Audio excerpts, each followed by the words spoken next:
ತೆಳು ಸಿಪ್ಪೆ ಒಳಗಡೆ ತುಂಬಾ ರಸ, ಒಳ್ಳೆ ಸ್ವೀಟು. ಈ ತರ ಒಂದಿಷ್ಟು ಹಣ್ಣಿನ ಗಿಡಗಳೆಲ್ಲ ಹೋಗುತ್ತೆ. ನನಗೆ ಈ ಹಣ್ಣು ಊರ್ ಕಡೆ ಹೋದ್ರೆ ಮರ ಹತ್ತು ಹಣ್ಣು ಕಿತ್ತು ಇದೆಲ್ಲ ತುಂಬಾ ತುಂಬಾ ನನಗಿದು. ಇವಾಗ ಇಲ್ಲೆಲ್ಲ ಬರೋ ಚೇಪೆಕಾಯಿ ನೋಡಿ ನಿಮ್ಗೆ ಇಷ್ಟು ದೊಡ್ಡದಿರುತ್ತೆ, ಆ ಸ್ವೀಟು, ಆ ಒಗ್ರು, ಆ ನಾಟಿ ಫ್ಲೇವರ್ ಇರೋದೇ ಇಲ್ಲ. ಇದು ಚಕ್ರಮುನಿ ಸೊಪ್ಪು ಅಂತ, ವಿಟಮಿನ್ ಸೊಪ್ಪು ಅಂತಾರೆ. ಇದರಲ್ಲಿ ನೀವು ತಂಬಳಿ ಗಿಂಬಳಿ ಎಲ್ಲ ಮಾಡ್ತಾರೆ. ಫಸ್ಟ್ ಆಕ್ಚುಲಿ ಒಂದು ತೋತಾಪುರಿ ಮಾವಿನ ಮರ ಇತ್ತು ಇಲ್ಲಿ, ಅದು ಸತ್ತೋದ್ಮೇಲೆ ಅವರು ಏನು ಹಾಕಿರ್ಲಿಲ್ಲ. ಅಂದ್ರೆ ಈಗ ತಂದೆ ಹೋದ್ಮೇಲೆ ಈಗ ನೀವು ಎಷ್ಟು ಫೈನಾನ್ಷಿಯಲಿ ಸ್ಟೇಬಲ್ ಆಗಿದ್ದೀರಿ? ಅಪ್ಪ ನಮ್ಮ ಹೊಟ್ಟೆ ಬಟ್ಟೆಗೆ ಎಲ್ಲ ಚೆನ್ನಾಗಿ ಮಾಡಿಟ್ಟು ಹೋಗಿದ್ದಾರೆ. ನಮ್ಗೆ ಅದಕ್ಕೆ ಏನಿಲ್ಲ ತೊಂದರೆ ಇಲ್ಲ. ಸಿನಿಮಾ ಮಾಡೋದಕ್ಕೆ ಓಕೆ, ಮೊದ್ಲೊಂದು ಪ್ರೊಡಕ್ಷನ್ಸ್ ಇತ್ತು, ಇವಾಗಿನ ಪ್ರೊಡಕ್ಷನ್ಸ್ ಕಾಸ್ಟ್ ರೇಂಜ್ ಹಾಕೋಷ್ಟು ನಮಗೆ ಇದಾಗಿಲ್ಲ. ಅಂಡ್ ತುಂಬಾ ಹಿಂದೆನೆ ಅಪ್ಪ ಪ್ರೊಡಕ್ಷನ್ಸ್ ಸ್ಟಾಪ್ ಮಾಡ್ಬಿಟ್ಟು. ಇದು ಎಷ್ಟು ವರ್ಷದ ಮನೆ ಅಭಿಮನ್ಯು? ಅಂದ್ರೆ ಇದೇ ಪಕ್ಕದ ರೋಡಲ್ಲಿ ಫಸ್ಟ್ ಬಾಡಿಗೆಗಿದ್ದು 1 or 2 years ಅಲ್ಲಿರ್ತಾರೆ. ಸೊ ಅದಾದ್ಮೇಲೆ ಅವ್ರು ಏನೋ ಮನೆ ಏನೋ ರಿನೋವೇಟ್ ಮಾಡ್ಬೇಕು ಅಂತೇನೋ ಬೇರೆ ಹುಡುಕ್ಬೇಕು ಅಂದಾಗ ಈ ಮನೆ ಬಗ್ಗೆ ಗೊತ್ತಾಗುತ್ತೆ. ಒಬ್ರೊಬ್ರ ಮಕ್ಕಳೇ ಮದುವೆ ಆಯ್ತು, ಇದಾಯ್ತು, ಎಲ್ಲ ಸಂಸಾರ ದೊಡ್ಡದಾಗ್ತಿದ್ದಂಗೆ ಒಬ್ರೊಬ್ರೆ ಮೂವ್ ಆಗ್ತಾ ಇದಾರೆ ಆಚೆ.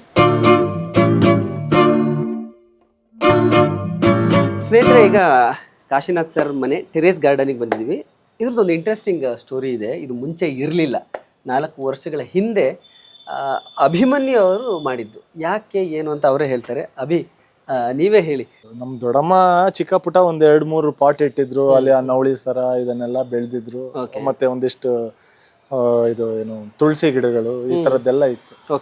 ಕೋವಿಡ್ ಅಲ್ಲಿ ಆಕ್ಚುಲಿ ಊರ್ ಕಡೆ ಲಾಕ್ ಆಗ್ಬಿಡ್ತೀನಿ.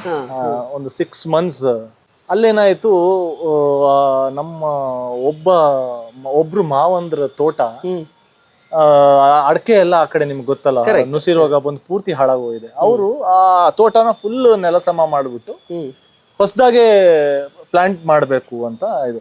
ಆ ತೋಟದಲ್ಲಿ ಒಂದಿಷ್ಟು ನಾಟಿ ಹಣ್ಣುಗಳು, ಅಂದ್ರೆ ಈ ಚೇಪೆಕಾಯಿ ಆಗಿರ್ಬೋದು, ಅಲ್ಲಿರೋ ಅದು ಮೋಸಂಬಿ ಆಗಿರ್ಬೋದು, ತುಂಬಾ ತೆಳು ಸಿಪ್ಪೆ ಒಳಗಡೆ ತುಂಬಾ ರಸ, ಒಳ್ಳೆ ಸ್ವೀಟು, ಈ ತರ ಒಂದಿಷ್ಟು ಹಣ್ಣಿನ ಗಿಡಗಳೆಲ್ಲ ಹೋಗುತ್ತೆ. ನನಗೆ ಈ ಹಣ್ಣು ಊರ್ ಕಡೆ ಹೋದ್ರೆ ಮರ ಹತ್ತು ಹಣ್ಣು ಕಿತ್ತು ಇದೆಲ್ಲ ತುಂಬಾ ನನಗಿದು. ನನಗೆ ನಾರ್ಮಲಿ ಸ್ಕೂಲಲ್ಲಿ ಅಥವಾ ಕಾಲೇಜ್ ಟೈಮ್, ಸ್ಕೂಲ್ ಟೈಮ್ಸ್, ಎಲ್ಲ ಟೈಮ್ಸು ರಜಾ ಅಂತ ಹೇಳಿದ್ರೆ ನಾನು ನಮ್ಮ ಅಮ್ಮನೂರು ಕೊಪ್ಪ, ಚಿಕ್ಕಮಗಳೂರು ಕೊಪ್ಪ, ಅಲ್ಲಿ ಹೋಗ್ಬಿಡ್ತಿದ್ದೆ. ಅಲ್ಲಿ ನಮ್ಮ ಮಾವಂದ್ರದ್ದು ಎಸ್ಟೇಟ್, ಅಲ್ಲಿ ಚೇಪೆಕಾಯಿ ಮರ, ಹಲಸಿನ ಹಣ್ಣು ಮರ, ಅದ್ರ ಮೇಲೆ ಇರ್ತಾ ಇದ್ದೆ. ಹಣ್ಣು ಕಿತ್ಕೊಂತ ಇದ್ ಮಾಡ್ತಾ. ಹಣ್ಣುಗಳು ತುಂಬಾ ಇಷ್ಟ. ಸೊ ಆತರ ಇದ್ದಾಗ ಒಬ್ರು ಮಾವಂದು ಅದು ಪೂರ್ತಿ ನೆಲಸಮ ಮಾಡ್ತಾರೆ ಅಂದಾಗ, ಅಯ್ಯೋ ಇಷ್ಟೊಳ್ಳೆ ಗಿಡ ಹೋಗ್ತಿದ್ಯಲ್ಲ, ಅದು ಬೇರೆ ಗಿಡನೂ ಇರ್ಲಿಲ್ಲ. ಸೊ ಅದನ್ನೊಂದು ಗಿಡ ಮಾಡ್ಬೇಕು ಅಂತ ಸ್ಟಾರ್ಟ್ ಆಗಿದ್ದದು ಕೋವಿಡ್ ಅಲ್ಲಿ. ಓಕೆ, ಇದನ್ನೊಂದು ಗಿಡ ಮಾಡೋಣ, 1-2 ಸಸಿ ಚಿಕ್ಕ ಗಿಡಗಳು ಮಾಡಿ ಅವ್ರು ಇದಾದ್ಮೇಲೆ ಮತ್ತೆ ನೆಡಕ್ಕಾಗತ್ತಲ್ಲ ಅಂತ ಅಲ್ಲಿ ಮಾಡಿದ್ದು. ಸೊ ಅದಾದ್ಮೇಲೆ ವಿಡಿಯೋಸ್ ನೋಡ್ತಾ ಓಕೆ ಪಾಟಲ್ಲೂ ಮಾಡ್ಬೋದು, ಅದನ್ನ ಗ್ರಾಫ್ಟ್ ಮಾಡಿ ಅದರಿಂದ ಒಂದು ಮದರ್ ಪ್ಲಾಂಟ್ಗೆ ಆಲ್ರೆಡಿ ಹಣ್ಣು ಕೊಡ್ತಿರೋಂತ ಒಂದು ಗಿಡದ ಒಂದು ಚಿಕ್ಕ ಈ ತರ ಕಡ್ಡಿನ ಕಟ್ ಮಾಡಿ ಅದನ್ನ ಗ್ರಾಫ್ಟ್ ಮಾಡಿದ್ರೆ ಪಾಟಲ್ಲೂ ಹಣ್ಣು ಬರುತ್ತೆ ಅನ್ನೋ ಇದು. ಸೊ ನಾನ್ ಯಾಕೆ ಮಾಡಬಾರ್ದು ಅಂತ ಅಲ್ಲಿ ಸ್ಟಾರ್ಟ್ ಆಗಿ, ಸೊ ಅಲ್ಲಿ ಇರುವಂತ ಒಳ್ಳೊಳ್ಳೆ ನಾಟಿ ಹಣ್ಣುಗಳು, ಚೇಪೆಕಾಯಿ ಆಗ್ಲಿ, ಮೋಸಂಬಿ ಆಗ್ಲಿ, ಇದಾಗ್ಲಿ ಅಂತದನ್ನ ಒಂದೊಂದೇ ಗಿಡ ಮಾಡ್ತಾ ಬಂದು. ಸೊ ಅದೇ ಸುಮಾರು ಗಿಡ ಆಯ್ತು. ಆ ಗಿಡಗಳನ್ನೆಲ್ಲ ಇಲ್ಲಿ ತಂದು ಎಲ್ಲ ಚಿಕ್ಕದಿದ್ವು, ಎಲ್ಲ ಒಂದ್ ಇಷ್ಟಿಷ್ಟು ಇದ್ವು. ಅದು ಪನ್ನೀರ್ಲೆ ಗಿಡ, ನಾಟಿ ಪನ್ನೀರ್ಲೆ. ಇದು ಚೇಪೆಕಾಯಿ, ನಾಟಿ ಚೇಪೆಕಾಯಿ. ಎಲ್ಲದೂ ಅಷ್ಟೇ. ನಾನು ಯಾಕೆ ನಾಟಿ ಹೇಳ್ತಾ ಇದೀನಿ ಅಂದ್ರೆ, ಇವಾಗ ಇಲ್ಲೆಲ್ಲ ಬರೋ ಚೇಪೆಕಾಯಿ ನೋಡಿ ನಿಮ್ಗೆ ಇಷ್ಟು ದೊಡ್ಡದಿರುತ್ತೆ, ಆ ಸ್ವೀಟು, ಆ ಒಗ್ರು, ಆ ನಾಟಿ ಫ್ಲೇವರ್ ಇರೋದೇ ಇಲ್ಲ. ಅದು ಇದಲ್ಲಿದೆ. ಇದಾಗ್ಲಿ, ಇದು ಆಕ್ಚುಲಿ ಬಟರ್ ಫ್ರೂಟ್. ನನ್ಗೆ ಎಲಿಗೆ ಪಯಣ ಇದರಲ್ಲಿ ಕೂರ್ಗಲ್ ಶೂಟ್ ಮಾಡಿದಾಗ ಆ ಮನೆಯವ್ರು ಕೊಟ್ಟಿದ್ದು ಗಿಡ. ಎಷ್ಟು ದಿವಸ ಆಯ್ತು ಇದು ಹಾಕಿ? ಒಂದೂವರೆ ಇಲ್ಲ, 2 ವರ್ಷ 2-3 ವರ್ಷದ ಮೇಲೆ ಆಯ್ತು. ಎಷ್ಟು ವರ್ಷ ಬೇಕಿದು ಇದು ಬರಕ್ಕೆ? ಇದು ಹೂ ನಿಮ್ಗೆ ಗ್ರಾಫ್ಟ್ ಆಗಿರೋದ್ರಿಂದ, ಗಿಡ ನೀವು ಯಾವಾಗ ಗ್ರಾಫ್ಟ್ ಮಾಡ್ತೀರಾ, ಅದು ಗ್ರಾಫ್ಟ್ ಸಕ್ಸಸ್ ಆದ್ಮೇಲೆ ವಿತಿನ್ 1 year ಬರುತ್ತೆ. ಬಟ್ ಏನಂದ್ರೆ ಆ ಪ್ಲಾಂಟ್ಗೆ ಅದಿನ್ನೂ ಅಷ್ಟು ದೊಡ್ಡದಾಗಿ ಬೆಳೆದಿರಲ್ಲ. ಆ ಹೂವನ್ನ ಆಗ್ಲಿ, ಆ ಹಣ್ಣನ್ನಾಗ್ಲಿ ಸಸ್ಟೈನ್ ಮಾಡೋದಕ್ಕೆ ಅಥವಾ ಅದನ್ನ ಬೆಳೆಸೋದಕ್ಕೆ ನಾರ್ಮಲಿ ಆ ಫಸ್ಟ್ ಫಸ್ಲು ಅಥವಾ ಸೆಕೆಂಡ್ ಫಸ್ಲನ್ನ ಕಟ್ ಮಾಡ್ಬಿಡ್ತಾರೆ, ಸ್ವಲ್ಪ ಗಿಡ ದೊಡ್ಡದಾಗಿ ಬರ್ಲಿ ಅಂತ. ಸೊ ದೊಡ್ಡದಾಗ 1 ವರ್ಷಕ್ಕೆ 2 ವರ್ಷಕ್ಕೆ ನಿಮ್ಗೆ ಇದರಿಂದ ಫಲ ಬರಕ್ ಸ್ಟಾರ್ಟ್ ಆಗುತ್ತೆ. ಈಗೇನು ಸದ್ಯಕ್ಕೆ ನೀವೇನು ಅದರಿಂದ ಫ್ರೂಟ್ ತಗೊಂಡಿಲ್ಲ? ಇದು ಕಾಯಿ ಆಯ್ತು, ಇದಾಯ್ತು. ನನ್ಗೆ ಈ ಶೂಟಿಂಗ್ ಟೈಮ್ ಅಲ್ಲಿ ಅದನ್ನ ಗಿಡಕ್ಕೆ ಚೆನ್ನಾಗಿ ಕೊಡಕ್ ಆಗ್ಲಿಲ್ಲ, ಅದರಿಂದ ಅದು ಇದಾಗ್ಲಿಲ್ಲ. ಚೇಪೆಕಾಯಿ ತಗೊಂಡಿದೀನಿ, ಇದು ತಗೊಂಡಿದೀನಿ, ಅಲ್ಲಿ ದಾಳಿಂಬೆ ಇದೆ, ಇದು ಕಡ್ಡಿ ಗಿಡ ಅಂತಾರೆ, ಇಲ್ಲೆಲ್ಲ ಬರೀ ರೇಷ್ಮೆಗೆ ಯೂಸ್ ಮಾಡ್ತಾರೆ. ಅದ್ರಲ್ಲಿ ಒಂದು ಹಣ್ಣು ಬರುತ್ತೆ, ಕಂಬಳಿ ಹುಳದ ಹಣ್ಣು ತರ ಇಷ್ಟಿಷ್ಟು ಉದ್ದ, ಏನೋ ಬೆರಿ ಚಿಕ್ಕದು ಒಂಥರ ನೇರಳೆ ಕಲರ್ ಬರುತ್ತೆ. ನೇರಳೆ ಕಲರ್ ಬರುತ್ತೆ ಆ ಹಣ್ಣು. ಇದು ಸುಮಾರು ಫಲ ಮೊನ್ನೆನೂ ಕಾಯಿ ಆಗಿತ್ತು, ಇದಾಯ್ತು. ಇದೇನು? ಇದು ಚಕ್ರಮುನಿ ಸೊಪ್ಪು ಅಂತ, ವಿಟಮಿನ್ ಸೊಪ್ಪು ಅಂತಾರೆ. ಇದರಲ್ಲಿ ನೀವು ತಂಬಳಿ ಗಿಂಬಳಿ ಎಲ್ಲ ಮಾಡ್ತಾರೆ. ನ್ಯಾಚುರಲ್ ವಿಟಮಿನ್ಸ್, ಎಲ್ಲಾ ತರ ವಿಟಮಿನ್ಸ್ ಕೊಡುತ್ತೆ ಚಕ್ರಮುನಿ ಸೊಪ್ಪು ಅಂತ. ಸೊ ಈ ತರದ್ದು ಒಂದಿಷ್ಟು ಇದು ಮೆಹಂದಿ, ತಲೆಗೆ ತಂಪು ಅಂಡ್ ಕಲರ್ಗೆ ಇದಕ್ಕೆ ಯಾವ್ದು ಮಿಕ್ಸ್ ಇಲ್ಲ, ಅಂಗಡಿ ಅಂತಂದ್ರೆ ಪುಡಿ ಮಿಕ್ಸ್ ಇರುತ್ತೆ. ಇದು ವಾಟರ್ ಆಪಲ್, ಇದು ಇನ್ನೂ ತಗೊಂಡಿಲ್ಲ ನಾನು. ಇದು ಡ್ರೈ ಆಗಿದೆಯಲ್ಲ? ಡ್ರೈ ಆಗಿಲ್ಲ, ಅದು ಎಲೆಗಳೆಲ್ಲ ಇದಾಗಿದೆ, ಮತ್ತೆ ಚಿಗುರ್ತಾ ಇದೆ.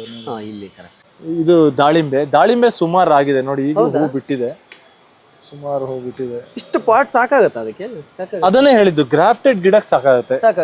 ಇದು ಜಂಬೂ ನೇರಳೆ.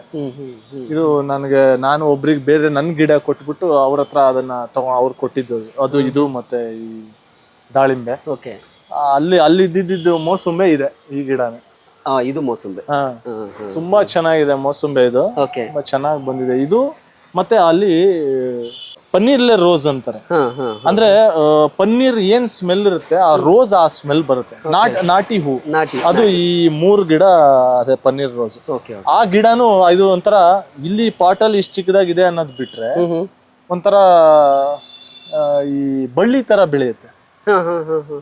ತುಂಬಾ ದೊಡ್ಡದಾಗ ಆಲ್ಮೋಸ್ಟ್ ಈ 3 ಗಿಡದಷ್ಟು ದೊಡ್ಡದಾಗಿತ್ತು.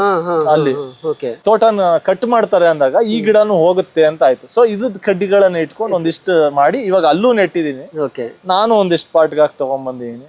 ರೋಸು ಬೇರೆ ಬೇರೆನೂ ಹಾಕಿದೀರಿ? ರೋಸ್ ಹಾಕಿದೀರ? ಸುಮಾರು ಹಾಕಿದೀನಿ. ಸೇವಂತಿಗೆ ಅಲ್ವಾ? ಅದು ವೈಟ್ ಸೇವಂತಿಗೆ, ದಾಸವಾಳ ನನ್ ಗ್ರಾಫ್ಟಿಂಗ್ ಕಲ್ತಿದ್ದು ಫಸ್ಟ್. ನಾರ್ಮಲಿ ಯಾರ್ಯಾರ ಗ್ರಾಫ್ಟಿಂಗ್ ಕಲಿಬೇಕಾದ್ರೆ ಫಸ್ಟ್ ಎಕ್ಸ್ಪೆರಿಮೆಂಟ್ ಮಾಡೋದು ದಾಸವಾಳ, ತುಂಬಾ ಈಸಿ. ಕರೆಕ್ಟ್. ಸೊ ಅದು ಆ ದಾಸವಾಳದ ಹೂಗಳು ಚಿಕ್ಕ ಚಿಕ್ಕ ಪಾಟ್ ಅಲ್ಲೂ ಬಂದ್ಬಿಡುತ್ತೆ, ಬೇಗ ಬಂದ್ಬಿಡುತ್ತೆ. ಅಂಡ್ ಗ್ರಾಫ್ಟಿಂಗು ಈಸಿ ಅಂತ ಅಂತಾರೆ. ಸೊ ಅದಲ್ಲೇ ಫಸ್ಟ್ ನಾನು ಮಾಡಿದ್ದು. ಅದಾದ್ಮೇಲೆ ಹೇಳಿದ್ನಲ್ಲ, ಇದು ಪಕ್ಕದ ಮನೆಯವ್ರ ಮಾವಿನ ಹಣ್ಣು ಮರ, ಇದನ್ನ ಗ್ರಾಫ್ಟ್ ಮಾಡಿ ನಾನು ಆ ಗಿಡ ಮಾಡ್ಕೊಂಡಿದ್ದು. ಹೌದಾ? ಮಾವಿನ ಹಣ್ಣು ಅದು ಇನ್ನು ಫಲ ಕೊಡ್ಬೇಕು. ಆಕ್ಚುಲಿ ಆ ಮರ ಹೆಂಗಿದೆ ಅಂದ್ರೆ ನಿಮ್ ಮನೆಯಲ್ಲಿ ಇದಕ್ಕೆ ಬಂದಂಗಿದೆ, ನೀವಿಲ್ಲಿ ಗಾರ್ಡನ್ ಮಾಡಿರೋದ್ರಿಂದ ಈ ತರ. ಫಸ್ಟ್ ಆಕ್ಚುಲಿ ಒಂದು ತೋತಾಪುರಿ ಮಾವಿನ ಮರ ಇತ್ತು ಇಲ್ಲಿ, ಅದು ಸತ್ತೋದ್ಮೇಲೆ ಅವರು ಏನು ಹಾಕಿರ್ಲಿಲ್ಲ. ಸೊ ಹಿಂಗೆ ರೋಡ್ ಸೈಡ್ ಅಲ್ಲಿ ಎಲ್ಲ ಹೋದಾಗ ನಮ್ಮ ಫ್ರೆಂಡ್ಸ್ ಇಬ್ರು ಶ್ರೀಕಾಂತ್ ಅಂಡ್ ಬದ್ರಿ ಅಂತಿದ್ದಾರೆ. ಸೊ ಅವ್ರಿಗೆ ಒಂದು ಮಾವಿನ ಹಣ್ಣು ತಿಂದು ಬಿಟ್ಟಿದ್ ಗೋಲ್ಡ್ ಸಿಗುತ್ತೆ. ಸೊ ಅದನ್ನ ತಂದು ಹಾಕ್ತಿವಿ ಅಂತ ಚಿಕ್ಕ ಹುಡುಗರಲ್ಲಿ ಅವ್ರು ಹಾಕಿದ್ದು. ಅವ್ರಿಗೆ ಗೊತ್ತಿಲ್ಲ ಅದು ನಾರ್ತ್ ಸೈಡ್ ಇಲ್ಲಿ ಎಲ್ಲೂ ಸಿಗಲ್ಲ ಈ ಹಣ್ಣು. ನಾರ್ತ್ ಸೈಡ್ ಯಾವ್ದೋ ಹಣ್ಣು ಅವ್ರು ಸಿಕ್ಕಿರೋದು ಹಾಕಿದ್ದಾರೆ. ಏನು ಸ್ವೀಟ್ ಇದೆ ಅಂದ್ರೆ ಅಷ್ಟು ಸ್ವೀಟ್ ಇದೆ. ಸೊ ಅದನ್ನ ನೋಡ್ಕೊಂಡು ನಾನು ಇದ್ರದ್ದು ಒಂದು ಗಿಡ ಮಾಡ್ಬೇಕು ಅಂತ ಅದದ್ದೇ ಗೋಲ್ಟ್ ಹಾಕಿ ಒಂದು ಗಿಡ ಮಾಡಿ ಅದನ್ನ ಕಟ್ ಮಾಡಿ ಇಲ್ಲೇ ನನಗೆ ಅದದ್ದು ಕಟಿಂಗ್ಸ್ ತಗೊಂಡು ಗ್ರಾಫ್ಟ್ ಮಾಡಿರೋದು. ನಿಮಗೆ ಮೊದಲು ಇಂಟ್ರೆಸ್ಟ್ ಇತ್ತ ಅಂದ್ರೆ ಈ ತರದ್ದು? ಇಲ್ಲ, ನನಗೆ ಗಾರ್ಡನಿಂಗ್ ಅಷ್ಟು ಚಿಕ್ಕ ಪುಟ್ಟ ನಮ್ ದೊಡ್ಡಮ್ಮ ಇಟ್ಟಿದ್ದ ಮೇಂಟೈನ್ ಮಾಡ್ತಿದ್ದೆ, ಮಾಡ್ತಿದ್ದೆ ಅಷ್ಟೇ ಬಿಟ್ರೆ ಇಷ್ಟೆಲ್ಲ ಇರ್ಲಿಲ್ಲ.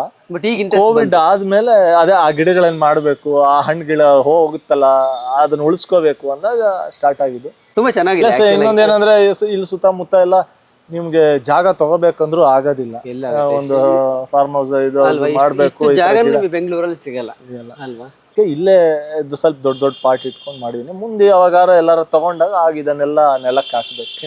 ನೆಲಕ್ಕೆ ಹಾಕಿದಾಗ ಬರೋ ಇದೆ ಬೇರೆ. ಅದು ಬೇರೆ. ಇಲ್ಲಿ ನೀವು ಅದಕ್ಕೆ ಎವ್ರಿ ಡೇ ಎಲ್ಲ ಕೊಡ್ಬೇಕಾಗುತ್ತೆ, ಎಲ್ಲಾ ತರ ಪ್ರೋಟೀನ್ಸ್, ವಿಟಮಿನ್ಸ್. ನಮ್ಗೆ ಮನುಷ್ಯರಿಗೆ ಹೆಂಗ್ ಬೇಕೋ ಅದೇ ತರ ಅದಕ್ಕೆ NPK ಅದು ಇದು ಅಂತೆಲ್ಲ ಬರುತ್ತೆ. ಅಷ್ಟೆಲ್ಲ ನಾನು ಕೊಟ್ಟಿಲ್ಲ. ಇಲ್ಲೇ ಒಂದ್ ಮೂಟೆಯಲ್ಲಿ ಊರ್ ಕಡೆಯಿಂದ ಎರೆಗೊಬ್ಬರ ಬರುತ್ತೆ, ಅದನ್ನ ತಂದು ಇದ್ದೇ ವೇಸ್ಟ್ ಗಳನ್ನ ಹಾಕಿ ಎರೆಗೊಬ್ಬರ ನಾನೇ ಮಾಡಿ ಅದನ್ನ ಫೀಡ್ ಮಾಡ್ತೀನಿ ಅಷ್ಟೇ. ಅಂಡ್ ಈ ಶೂಟಿಂಗ್ ಶೆಡ್ಯೂಲ್ಸ್ ಒಟ್ಟೊಟ್ಟಿಗೆ ಸಿಕ್ಕಿದ್ರಿಂದ ಕರೆಕ್ಟ್ ಟೈಮ್ ಇವೆಲ್ಲ ಹಣ್ಣು ಬಿಡೋ ಅಂತ ಟೈಮ್ಗೆ ನನಗೆ ಅದಕ್ಕೆ ಚೆನ್ನಾಗಿ ನೋಡ್ಕೊಳ್ಳೋಕೆ ಯಾರು ಇಲ್ಲಿ ಪಾಪ ಅದಷ್ಟು ಗಿಡಗಳು ನೀರ್ ಹಾಕಕ್ಕೆ ಹಾಕ್ತಾರೆ, ಬೇರೆ ಎಲ್ಲ ನೀವು ಮಾಡ್ಲಿಕ್ಕೆ.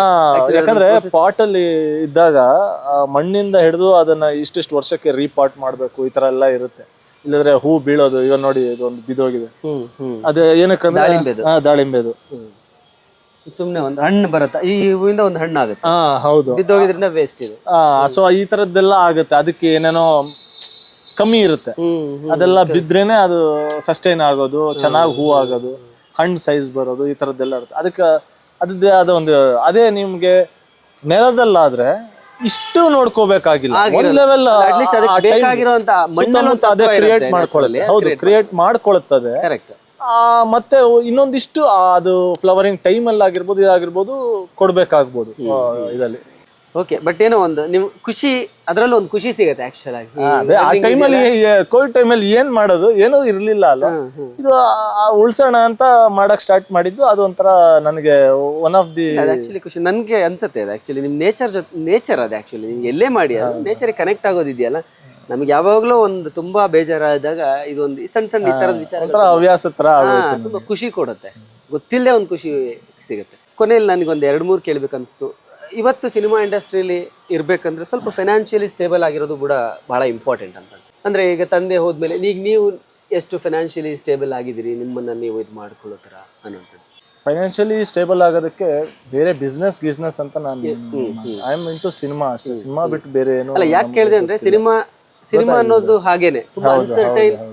ಅದೇ ರೀಸನ್ ನಾನು ಏನಕ್ಕೆ ಒಂದು 2-3 months 2-3 years ಗ್ಯಾಪ್ ತಗೊಂಡೆ ಅಪ್ಪಂದು ಹೋದ್ಮೇಲೆ. ಅದೇ ರೀಸನ್ ನನಗೆ ಏನೇನು ಎತ್ತ ಅವೆಲ್ಲ ಬೇಕಿತ್ತು. ಅಂಡ್ ಅಪ್ಪ ನಮ್ಮ ಹೊಟ್ಟೆ ಬಟ್ಟೆಗೆ ಎಲ್ಲ ಚೆನ್ನಾಗಿ ಮಾಡಿಟ್ಟು ಹೋಗಿದ್ದಾರೆ. ನಮ್ಗೆ ಅದಕ್ಕೆ ಏನಿಲ್ಲ ತೊಂದರೆ ಇಲ್ಲ. ಸಿನಿಮಾ ಮಾಡೋದಕ್ಕೆ ಓಕೆ, ಮೊದ್ಲೊಂದು ಪ್ರೊಡಕ್ಷನ್ಸ್ ಇತ್ತು. ಇವಾಗಿನ ಪ್ರೊಡಕ್ಷನ್ಸ್ ಕಾಸ್ಟ್ ರೇಂಜ್ ಹಾಕೋಷ್ಟು ನಮಗೆ ಇದಾಗಿಲ್ಲ. ಅಂಡ್ ತುಂಬಾ ಹಿಂದೆನೆ ಅಪ್ಪ ಪ್ರೊಡಕ್ಷನ್ಸ್ ಸ್ಟಾಪ್ ಮಾಡ್ಬಿಟ್ರು. ಅಷ್ಟು ಬಜೆಟ್ ಎಲ್ಲ ಹಾಕಿ ಮಾಡೋ ಅಷ್ಟು ಅವ್ರಿಗೆ ಇದಾಗಿಲ್ಲ. ಆ ಕಡೆಗೆ ನಮಗೆ ಸಪೋರ್ಟ್ ಆಗ್ಲಿ ಇದಾಗ್ಲಿ ಅಷ್ಟು ಮಾಡ್ಕೊಳ್ಳೋ ಅಷ್ಟು ಇರ್ಲಿಲ್ಲ ಅನ್ನೋದು ಬಿಟ್ಟು. ಸೊ ಇನ್ನೇನಿದ್ರು ನಾನೇನು ಮಾಡ್ತೀನಿ ಅನ್ನೋದು ಈಗ ನೀವು ನಿಮ್ಮ ಗುರಿ ತಲುಪೋದಕ್ಕೆ ನೀವು ಮಾಡ್ಬೇಕಷ್ಟೇ. ಅದು ಇಂಪಾರ್ಟೆಂಟ್. ಇದು ಎಷ್ಟು ವರ್ಷದ ಮನೆ ಅಭಿಮನ್ಯು ಅಂದ್ರೆ? ಇದು ಆಯ್ತು, ನಮ್ಮ ತಾತ ಕುಂದಾಪುರದಿಂದ ಈ ಕಡೆ ಬಂದು ಸೆಟ್ಲ್ ಆದಾಗ ಇಲ್ಲಿ ಆಕ್ಚುಲಿ ಬಾಡಿಗೆ ಇದೇ ಪಕ್ಕದ ರೋಡಲ್ಲಿ ಫಸ್ಟ್ ಬಾಡಿಗೆಗಿದ್ದು. 1 or 2 years ಅಲ್ಲಿರ್ತಾರೆ. ಸೊ ಅದಾದ್ಮೇಲೆ ಅವ್ರು ಏನೋ ಮನೆ ಏನೋ ರಿನೋವೇಟ್ ಮಾಡ್ಬೇಕು ಅಂತೇನೋ ಬೇರೆ ಹುಡುಕ್ಬೇಕು ಅಂದಾಗ ಈ ಮನೆ ಬಗ್ಗೆ ಗೊತ್ತಾಗುತ್ತೆ.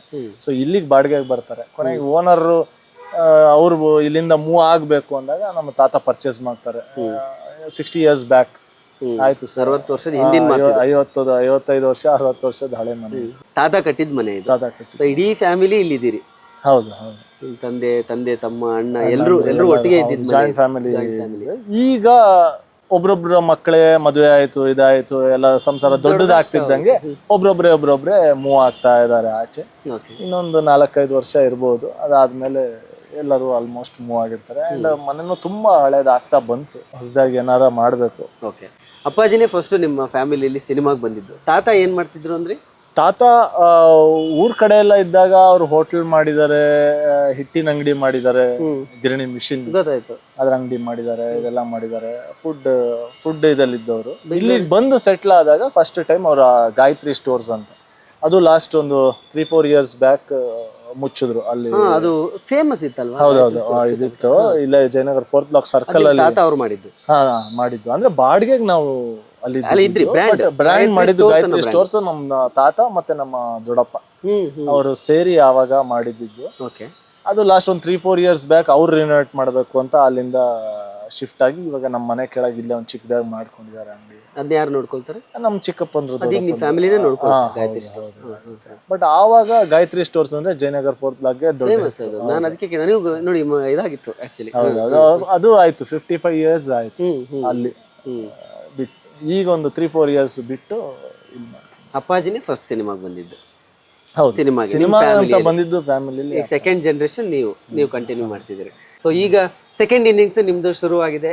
2-3 ಸಿನಿಮಾ ಮಾಡಿದ್ರಿ, ಗ್ಯಾಪ್ ಆಯ್ತು. ಅಭಿಮನ್ಯು ಸನ್ ಆಫ್ ಕಾಶಿನಾಥ್ ನಿಮ್ ತಂದೆ ಮತ್ತೆ ನಿಮ್ಮ ಹೆಸರನ್ನೇ ಇಟ್ಕೊಂಡು ಸಿನಿಮಾ ಮಾಡ್ತಿದ್ರಿ. ಹೇಳಿ, ಅದ್ರ ಬಗ್ಗೆ ಒಂಚೂರು ಹೇಳ್ಬಿಡಿ. ಅಭಿಮನ್ಯು ಸನ್ ಆಫ್ ಕಾಶಿನಾಥ್ ಡೈರೆಕ್ಟರ್ಗೆ ಯಾವ ತರ ಜಾನರ್ ಮಾಡಬೇಕು ಅಂದಾಗ ಅವ್ರಿಗೆ ಅಪ್ಪನ್ ಜಾನರ್ ತರದ್ ಇವಾಗ ಕಮ್ಮಿ ಇದೆ ಸಬ್ಜೆಕ್ಟ್ಸ್ಗಳು, ಈ ತರ ಜಾನರ್ ಅಲ್ಲಿ ಏನಾರ ಮಾಡ್ಬೇಕು ಅಂತ ಫಸ್ಟ್ ಒಂದು ಥಾಟ್ ಬರುತ್ತೆ. ಸೊ ಆ ಥಾಟ್ ಇಟ್ಕೊಂಡು ಅದಕ್ಕೆ ಇನ್ಸ್ಪಿರೇಷನ್ ಅಪ್ಪ ಆಗಿದ್ದಾಗ ಅದು ಅವರಿಗೆ ಲೈನ್ ಆಗ್ಲಿ ಅಥವಾ ಅಲ್ಲಲ್ಲ ಅಪ್ಪ ಒಂಥರ ಇನ್ಫ್ಲೂಯೆನ್ಸ್ಡ್ ಆಗಿ ಬಂದರು ಸಬ್ಜೆಕ್ಟ್ ಅಲ್ಲಿ. ಸೊ ಹಂಗೆಲ್ಲ ಮಾಡಿ ಸಬ್ಜೆಕ್ಟ್ ಮಾಡ್ಕೊಂಡಾಗ ಅವ್ರಿಗೆ ಅನ್ಸಿದೆ, ಯಾಕೆ ಹೌದು ನಾನು ಲೈನನ್ನ ಅವ್ರನ್ನ ಇಟ್ಕೊಂಡು ಅಥವಾ ಅವ್ರು ಮಾಡೋ ಅಂತ ಲೈನನ್ನ ಮಾಡಿದೆ, ಯಾಕೆ ಅವ್ರ ಮಗನ್ನ ಕೇಳಬಾರ್ದು, ಅವ್ರು ಸೂಟ್ ಆಗ್ತಾರಲ್ಲ ಇದಕ್ಕೆ ಅಂತ ಹೇಳ್ಬಿಟ್ಟು ಫಸ್ಟ್ ಆ್ಯಕ್ಚುಲಿ ರಾಜಮೌಳಿ ಅಂತ ಡೈರೆಕ್ಟ್ ಅವ್ರು ಬಂದು ಅಪ್ರೋಚ್ ಮಾಡಿದ್ದು. ನನಗೂ ಇಷ್ಟು ದಿವಸ ಅಪ್ಪ ಮಾಡಿದ್ದಂಥ ಸಿನಿಮಾಗಳ ಯಾವುದು ನನಗೆ ಸೂಟ್ ಆಗಲ್ಲ ಅಥವಾ ಮಾಡೋಕ್ಕಾಗಲ್ಲ. ಸೊ ಈ ಸಬ್ಜೆಕ್ಟ್ ಹೇಳಿದಾಗ ಅವರು ಆಗಿನ ಅಪ್ಪನ ಕ್ಯಾಟಗರಿಯ ಲೈನ್ನ ಇವಾಗಿನ ಒಬ್ಬ ಹುಡುಗಂಗೆ ಮಾಡಿದ್ರೆ ಹೆಂಗಾಗುತ್ತೆ ಅನ್ನೋದು ತುಂಬಾ ಚೆನ್ನಾಗಿ ಅಡಾಪ್ಟ್ ಮಾಡ್ಕೊಂಡು ಮಾಡಿದ್ರು. ಸೊ ನನಗೂ ಅದು ಸ್ವಲ್ಪ ಥ್ರಿಲ್ ಅನ್ಸುತ್ತೆ. ಎಸ್, ನಾನು ಈ ತರ ಜಾನರ್ಸ್ ಆಗಲಿ ಇದಾಗಲಿ ಮಾಡಿಲ್ಲ, ಅದಾಗೆ ಬಂದಿದೆ ಆಫರ್, ಏನಕ್ಕೆ ಮಾಡಬಾರ್ದು. ಅಲ್ಲಿ ನಂಗೆ ಟೆಂಪ್ಟ್ ಆಯ್ತು, ಎಸ್ ಇದಕ್ಕೊಂದು ಇದು ಮಾಡಬೇಕು ಅಂತ. ಸೊ ಸಬ್ಜೆಕ್ಟ್ ಕೇಳಿದ್ರೆ ಸಬ್ಜೆಕ್ಟ್ ಇಷ್ಟ ಆಯಿತು. ತುಂಬ ಪಾಸಿಟಿವ್ ಆಗಿ ಅಲ್ಲಲ್ಲ ಅಪ್ಪನ ನ್ಯಾಪ್ ಸಾಂಗ್ಗೆ ಇದಾಗಂಗೆ ಒಂದಿಷ್ಟು ಐಟಮ್ ಇದನ್ನು ಮಾಡ್ಕೊಂಡಿದ್ದಾರೆ. ಇಟ್ಸ್ ಟೋಟಲ್ ಎಂಟರ್ಟೈನರ್ ಅಷ್ಟೇ. ನಿಮಗೆ ಸಿನಿಮಾ ಫಸ್ಟ್ ಸ್ಟಾರ್ಟ್ ಆದಾಗಿಂದ ಎಂಡ್ ಆಗೋರಿಗೂ ಎಂಟರ್ಟೈನ್ ಮಾಡ್ಕೊಂಡು ಖುಷಿಯಾಗಿ ಆಚೆಗೆ ಬರುವಂಥ ಒಂದು ಸಬ್ಜೆಕ್ಟು. ಅಭಿಮನ್ಯುಗೆ ಯಾವ ಥರ ಡ್ರೀಮ್ ಇದೆ ಅಂದರೆ, ಎಲ್ಲರಿಗೂ ಇರುತ್ತೆ ಒಂದು ನಂದೊಂದು ಜಾನರ್ ಕ್ರಿಯೇಟ್ ಮಾಡ್ಕೋಬೇಕು, ಅಥವಾ ಅಭಿಮನ್ಯು ಅಂದ ತಕ್ಷಣ ತಟ್ ಅಂತ ಈಗ ಒಂದೊಂದು ಹೀರೋಗೆ ಒಂದೊಂದು ಇಮೇಜ್ ಇರುತ್ತೆ. ಎಸ್, ನಾನು ಈ ಥರದ್ದೊಂದು ಸಬ್ಜೆಕ್ಟ್ನ ಟ್ರೈ ಮಾಡಬೇಕು, ಅಥವಾ ಒಂದು ಡ್ರೀಮ್ ಕ್ಯಾರೆಕ್ಟರು ಅಥವಾ ಸಮಥಿಂಗ್ ಏನೋ ಒಂದು ಏನಾದರೂ ಇದೆಯಾ ಆ ಥರದ್ದೊಂದು? ಮೊದಲು ಪ್ಲ್ಯಾನ್ ಮಾಡಿದ್ದುಂಟು, ಈ ಥರ ಮಾಡಬೇಕು, ಈ ಥರ ಮಾಡಬೇಕು, ಇದೇ ಮಾಡಬೇಕು, ಹಿಂಗೆ ಇರಬೇಕು ಅಂತ ನನಗೇನಿಲ್ಲ. ಬೇರೆ ಬೇರೆ ಥರ ಈ ಥರ ಎಲ್ಲ ಮಾಡಬೇಕು ಅಂತ. ಅದು ಯಾವುದು ಆಗದಿದ್ದಾಗ ಆಮೇಲೆ ಈಗ ನನ್ನ ಇದು ಹೆಂಗಿದೆ ಅಂತ ಹೇಳಿದ್ರೆ, ಏನು ಬರುತ್ತೆ ಅದಕ್ಕೆ ನನ್ನ 100% ಹಾಕೋಣ ಅಂತ. ಇನ್ನೊಂದು, ಬೀಯಿಂಗ್ ಯಂಗ್ಸ್ಟರ್ಸ್ ಅಥವಾ ಒಂದು ಮಾರ್ಕ್ ಇಂಡಸ್ಟ್ರಿಯಲ್ಲಿ ಮಾಡದಿರೋವರೆಗೂ ನಿಮಗೆ ಆ ಲಕ್ಸುರಿ ಇರಲ್ಲ. ನಾವು ಇಂಥದ್ದು ಮಾಡ್ಬೇಕು, ಅದೆಲ್ಲ ಸುಮ್ಮನೆ ಆಸೆಗಳ ಉಳಿಯುತ್ತೆ ಅಷ್ಟೇ. ಕರೆಕ್ಟ್, ಅದೇನು ಆಗಲ್ಲ, ಇದಾಗಲ್ಲ. ಸೊ ಇವಾಗ ಏನು ಸಿಗುತ್ತೆ, ಸೊ ಅದಲ್ಲಿ ಏನು ಬೆಟರ್ ಮಾಡ್ಬೋದು, ಅದ್ರಲ್ಲಿ ನನ್ನ ಎಫರ್ಟ್ಸ್ ಹೆಂಗೆ ಹಾಕ್ಬೋದು, ಅದನ್ನು ಬೇರೆ ಥರ ಹೆಂಗೆ ತೋರಿಸ್ಬೋದು, ಈ ಕಡೆ ನನ್ನ ಆಲೋಚನೆಗಳಿದೆ. ಬಿಟ್ಟರೆ ಇಂಥದ್ದು ಮಾಡಬೇಕು ಅಂಥದ್ದು ಮಾಡಬೇಕು ಆ ಆಸೆಗಳನ್ನ ಇಟ್ಕೊಂಡು ಅದೆಲ್ಲ. ತುಂಬ ಖುಷಿ ಆಯಿತು ನನಗೆ ನಿಮ್ಮ ಜೊತೆ ಮಾತಾಡಿ. ಯಾಕಂದ್ರೆ ತಂದೆಯವರಿದ್ದಾಗ ಅವ್ರ ಜೊತೆ ಭಾಳ ಸಲ ಮಾತಾಡಿದ್ದೀನಿ. ಅವ್ರ ಕನಸುಗಳು, ಅವರು ಮಾಡ್ತಾ ಇದ್ದಿದ್ದ ಸಿನಿಮಾಗಳನ್ನ ಇವತ್ತು ಟಿ ವಿಯಲ್ಲಿ ನೋಡುವಾಗ ಅವ್ರ ಸಿನಿಮಾಗಳು ಬಂದಾಗ ಖುಷಿ ಆಗುತ್ತೆ. ಅವತ್ತಿನ ಕಾಲಕ್ಕೆ ತುಂಬ ಅಹೆಡ್ ಅವ್ರು ಥಿಂಕ್ ಮಾಡಿದ ರೀತಿ. ಅವಾಗೆಲ್ಲ ಕಾಶಿನಾಥ್ ಸಿನಿಮಾ ಅಂದರೆ ಮುಜುಗರ ಪಟ್ಕೊಳ್ಳೋರು ಅಂತ ಇದ್ರು. ಬಟ್ ಆದರೆ ಅವ್ರ ಸಿನಿಮಾಗಳಲ್ಲಿರೋ ವಿಷಯ ಐತಿಯಲ್ಲ, ಕಥಾವಸ್ತು ತುಂಬ ಇನ್ಫಾರ್ಮೇಟಿವ್, ಜನರಿಗೆ ಬೇಕಾದಂಥ ವಿಚಾರಗಳಿತ್ತು. ಈಗ ಅದನ್ನೆಲ್ಲ ನೋಡುವಾಗ ಜನರಿಗೆ ಅನ್ಸುತ್ತೆ ಎಷ್ಟು ಅಹೆಡ್ ಇದ್ರು ಅವ್ರು ಅವತ್ತಿನ ಟೈಮ್. 20 ವರ್ಷ ಮುಂದೆ ಇದ್ರು. ಒಳ್ಳೇದಾಗ್ಲಿ, ನಿಮ್ಮ ಜರ್ನಿ ತುಂಬ ದೊಡ್ಡ ಸಕ್ಸಸ್ ಸಿಗಲಿ. ನಿಮ್ಮ ಸಪೋರ್ಟು ನನಗೆ ಹೀಗೆ ಇರಲಿ ಅಂತ ಯಾವಾಗಲೂ ಇರುತ್ತೆ. ಇಷ್ಟೊತ್ತು ಅಭಿಮನ್ಯು ಅವ್ರ ಜೊತೆ ಮಾತಾಡ್ತಾ ಇದ್ವಿ. ಎಸ್, ಕಾಶಿನಾಥ್ ಸರ್ ಹೋದ್ಮೇಲೆ ಅಭಿಮನ್ಯು ಎಲ್ಲಿ ಹೋದ್ರು ಅಂತ ಎಲ್ಲರೂ ಅನ್ಕೊಳ್ತಾ ಇದ್ರು. ಬಟ್ ಅವರು ಹೇಳಿದ್ರು, ನಾನು ಸಾಕಷ್ಟು ಸಿನಿಮಾಗೆ ತಯಾರಿ ಮಾಡ್ಕೊಳ್ತಿದ್ದೆ, ಹೊರಗಡೆ ಎಲ್ಲೂ ಕಾಣಿಸ್ಕೊಡ್ಲಿಲ್ಲ ಅಂತ. ಅವ್ರಿಗೆ ಒಳ್ಳೇದಾಗಲಿ, ಅವರು ಕನ್ನಡ ಚಿತ್ರರಂಗದಲ್ಲಿ ಇನ್ನೂ ಎತ್ತರಕ್ಕೆ ಬೆಳೀಲಿ. Thank you so much. ನಮಸ್ಕಾರ, ನಾನು ನಿಮ್ಮ ಶಶಾಂಕ್ ಮಾತಾಡ್ತಾ ಇದ್ದೀನಿ. ನೀವು ಸಿನಿಮಾಸಕ್ತರಾಗಿದ್ದರೆ ಅಥವಾ ಸಿನಿಮಾದ ಟೆಕ್ನಿಕಲ್ ವಿಷಯಗಳನ್ನು ಏನಾದರೂ ತಿಳ್ಕೋಬೇಕು ಅಥವಾ ಸಿನಿಮಾ ರಂಗದಲ್ಲಿ ಸಕ್ರಿಯವಾಗಿ ನೀವು ಏನಾದರೂ ಭಾಗಿಯಾಗಬೇಕು ಅಂತ ಇದ್ದರೆ ಮಿಸ್ ಮಾಡ್ದಲೇ ನೀವು ಈ ಡೈಲಿ ಮಾಧ್ಯಮ ಯೂಟ್ಯೂಬ್ ಚಾನಲ್ನ ನೋಡಬೇಕು. ಯಾಕೆಂದರೆ ಈ ಚಾನಲ್ನಲ್ಲಿ ಸಿನಿಮಾಗಳ ಕುರಿತಾಗಿ ವಿಷಯಗಳನ್ನು ಹೇಳೋದಲ್ಲದೆ ಸಿನಿಮಾದ ಟೆಕ್ನಿಕಾಲಿಟೀಸ್ ಏನಿದೆ ಮತ್ತು ಸಿನಿಮಾ ರಂಗದ ಒಳಗೆ ನಾವೇನಾದರೂ ವಿಷಯಗಳನ್ನು ತಿಳ್ಕೊಬೇಕು, ಟೆಕ್ನಿಕಲ್ ವಿಷಯಗಳನ್ನು ತಿಳ್ಕೊಬೇಕು ಅಥವಾ ಸಿನಿಮಾ ರಂಗಕ್ಕೆ ಎಂಟ್ರಿ ಆಗಬೇಕು ಅನ್ನೋ ಒಂದು ಆಸೆ ಇದ್ದರೆ ನಿಮಗೆ ತಪ್ಪದೆ ಈ ಚಾನಲ್ಗೆ ಸಬ್ಸ್ಕ್ರೈಬ್ ಮಾಡಿ. ನಿಮಗೆ ಬೇಕಾದಂಥ ಎಲ್ಲ ವಿಚಾರಗಳು ಮನರಂಜನೆ ಜೊತೆಗೆ ಇಲ್ಲಿ ಸಿಗ್ತವೆ. ಮತ್ತು ನಿಮಗೆ ಎಲ್ಲೋ ಒಂದು ಕಡೆ ಒಂದು ಟಾರ್ಚ್ ಲೈಟ್ ಥರ ಕೆಲಸ ಕೂಡ ಮಾಡುತ್ತೆ ಈ ಚಾನಲ್.